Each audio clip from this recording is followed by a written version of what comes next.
Well, a very good afternoon. It's the 23rd of July 23. It's 1 p.m, an hour after noon. And I'm up in Glen Quaich. You probably think you just stay up in Glen Quaich all the time, Andy. Well, not really. I love it up here actually, but I'm up to collect the Meadowsweet from along the track there for spotted the other night ago. So I've got a plastic basin which I will take what's necessary for my well, it'll be a 2-year supply of medicine. The Meadowsweet, of course. I mean, the reason I'm not chatting outside, despite the sunshine, is because there is quite a breeze. Being Sunday, there's a lot of low vibrational drivers around. I got nearly wiped out just north of Newton Brig by a fucking lorry coming round the wrong side of the road. I mean, my reactions are pretty quick, but I think he had to do something because I'm sure caught him with a mobile phone in his hands. I'm sure he was taking a picture that of the mountains that I talk often about, like meal doing stuff. I'm sure he was, because it didn't seem to be a mobile phone that was stuck to his ear or anything. So not good. There was 2 cars behind them, so I would have had witnesses anyway if I had been fucking wiped out. But I see a lot on that road. It's pretty dangerous, to be honest. Very dangerous. But I've got a guardian angel that sits with me in the car with me, so and hence why I've always got anytime I see any feathers, preferably the smaller angel feathers, the pure white ones, but we've got a buzzard feather over here as well, stuck at the very back of the windscreen actually. But so it's pleasant in the sunshine. I've been up since 5:30, can you believe it? I woke at 5:20 this morning, and I actually woke much earlier than that, but I must have dozed a little bit. I woke at 5:20. I thought, what time is it, Annie? There's a white feather coming down as I speak. But I just got out of my bed and just I quite enjoy that time on the Sunday morning when it's very peaceful in the village and there's not any distractions. And it's just a gentle time in the morning, especially a Sunday. I think it's right. But so a lot of tourists use the Glen Quaich route.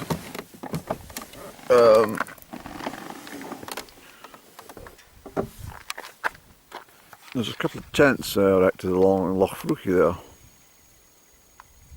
A marquee. It looks like from here, if you didn't, oops, my focus, I do apologise. It looks from the naked eye as though it was a cruise ship had docked up there, but it's certainly a couple of marquees. I wonder what that's for.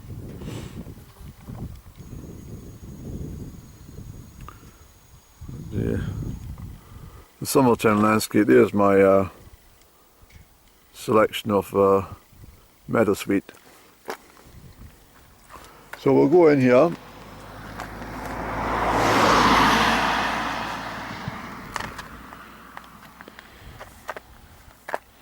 These cars, I have to have a little chuckle to myself because they trundle along here thinking, well, this is a decent old way to get to Loch Tay, but they've got no idea what they encounter for several miles just after the hamlet of Garrow. It's very tricky driving.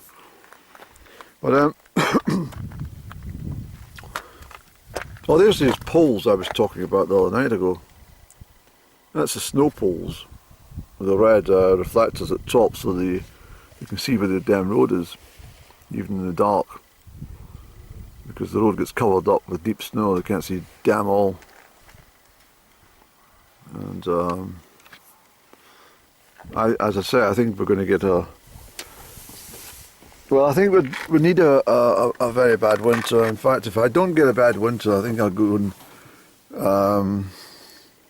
well, I can't say I'm going to bugger off to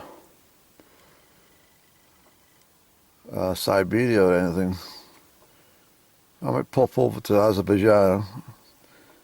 I quite like that part of the world, that undiscovered part of Central Asia. I think that I might try and investigate if I can get visas to go to these places, although I don't want to be bloody flying over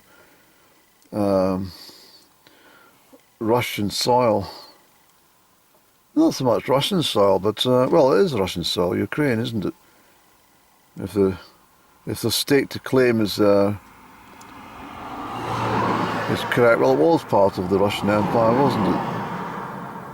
Up until Yeltsin fucking got too pissed and the whole empire fucking fell apart.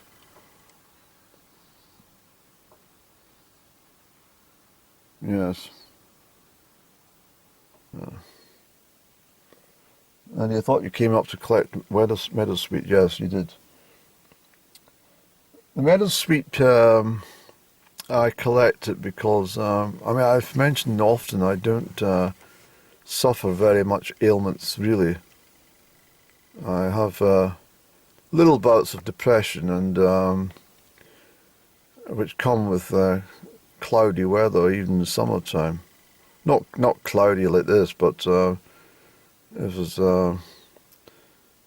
it can impact my mood if the weather, the sky turns a little dark. This depends, but certainly winter with seasonal factors is all that can impact on me. But what I'm trying to tell you is that as a whole, I don't really have many ailments, physical, medical conditions, and so I use the Meadowsweets as very sparingly, but it's something I use if I've got a sore tummy, perhaps indigestion. I won't just rush to the medicine. I will only use it if I feel it's necessary, and that includes for maybe a headache, or I've had a maybe stressful day out sitting at the computer too long, and it's just, you know, there's too much distractive noise or something, like streamers or something playing. I might then take a half teaspoonful of the powdered Meadowsweet. That's why it lasts so long. But what am I talking about, Annie? The health benefits, I'm not going to list them all in this particular vlog, but because I should have done this one before. But I'll pick it today, dry it in trays when I get home, and I'll powder it up and store it. Got a good couple of jars ready for that. The leaves, of course, you can well, you can use the whole plant for teas and herbal drinks.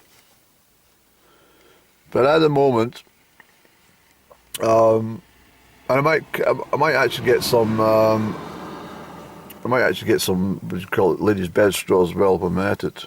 We'll see how things are. It's very busy. There must be something on along here today. I'm thinking it can't all be just taking a shortcut to damn Loch Tay. Not as many motors as that. Not in one 20-minute session. So, it must be party time at Loch Frookie or something. I don't know. But of course, the thing is, I avoid all pharmaceuticals. I do not take anything. And if you browse around maybe one of those drugstores like Boots or something like that, just have a browse around and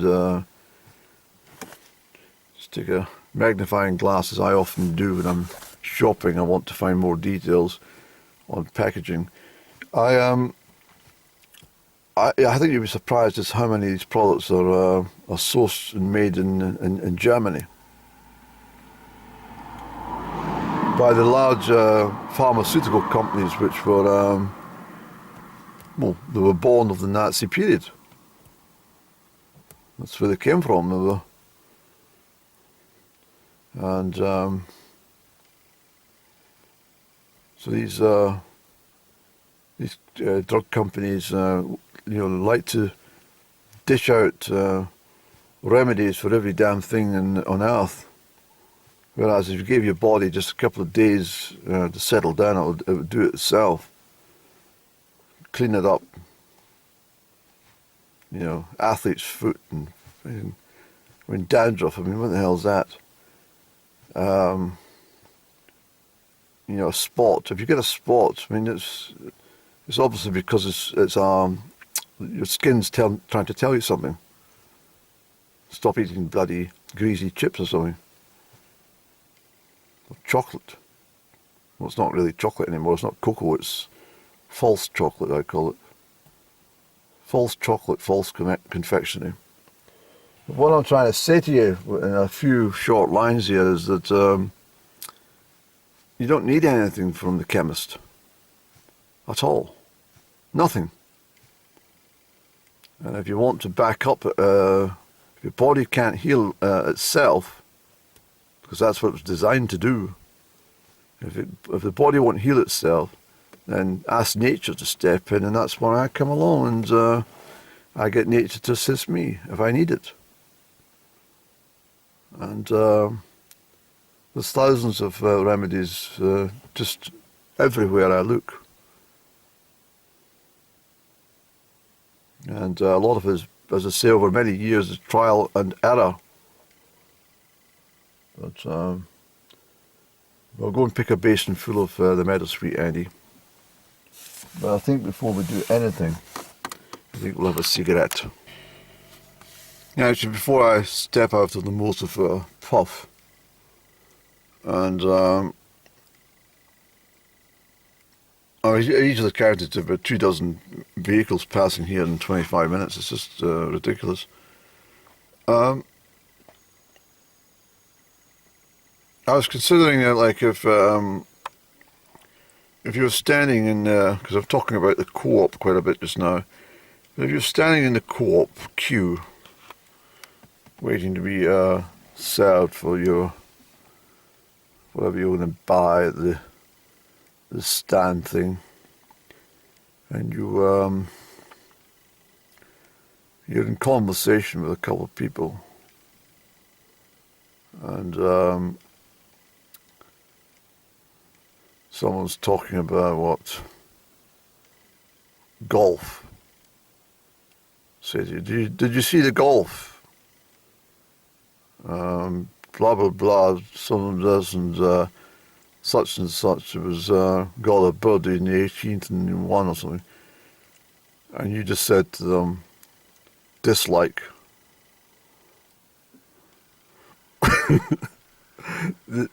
You just said to them, that's all you said to them, dislike. And then the next moment,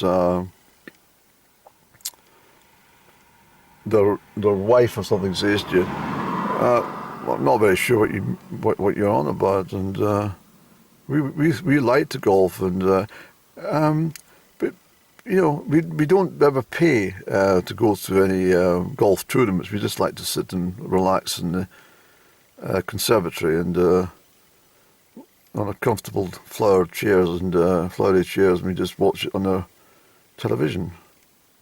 And you say to her, like, and just watch the expressions. And then somebody else, comes along and, oh, hi, how you getting on? Like. Because that's exactly what these fucking people who are obsessed with their damn social media do.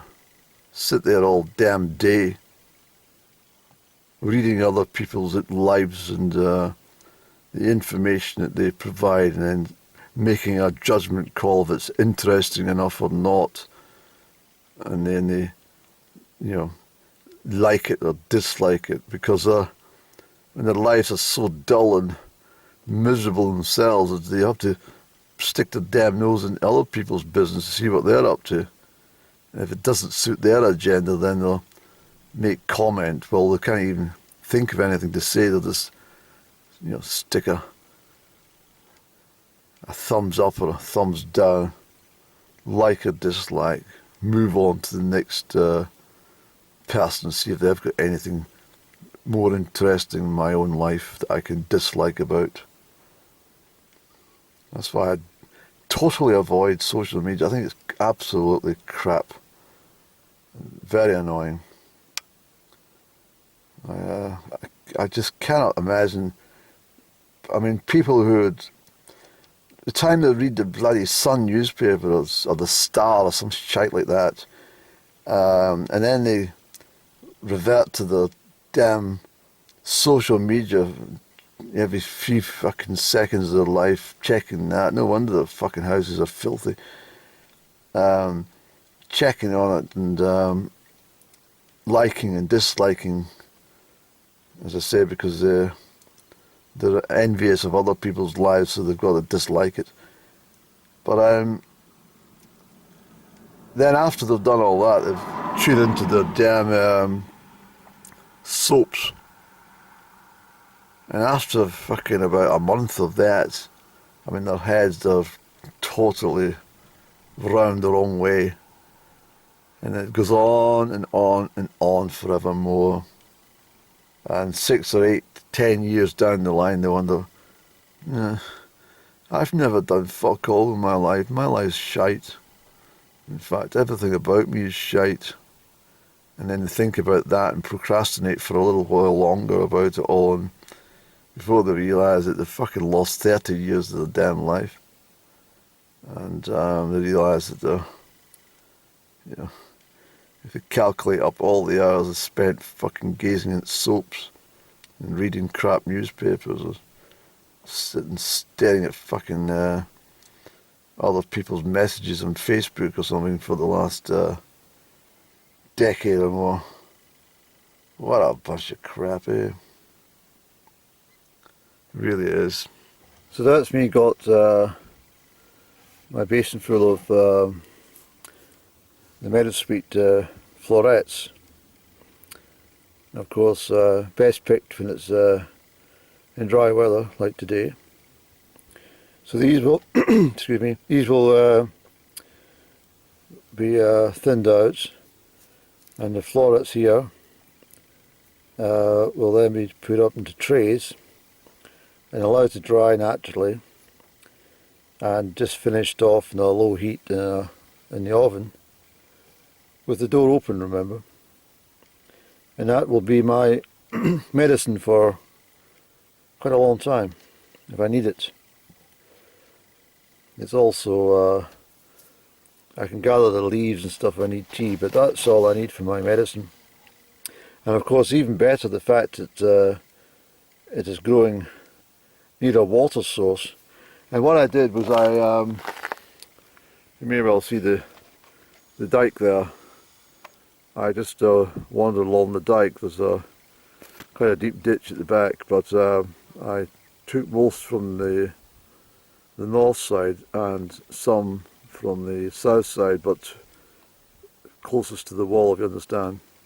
So I wasn't taking it directly against the road, but the traffic fumes can distort the the poisons that are in these exhausts. Not very good, are they? But that's it, and I really, really enjoy the fact that so many people passing going, what the fuck is this guy doing? What's he doing in that?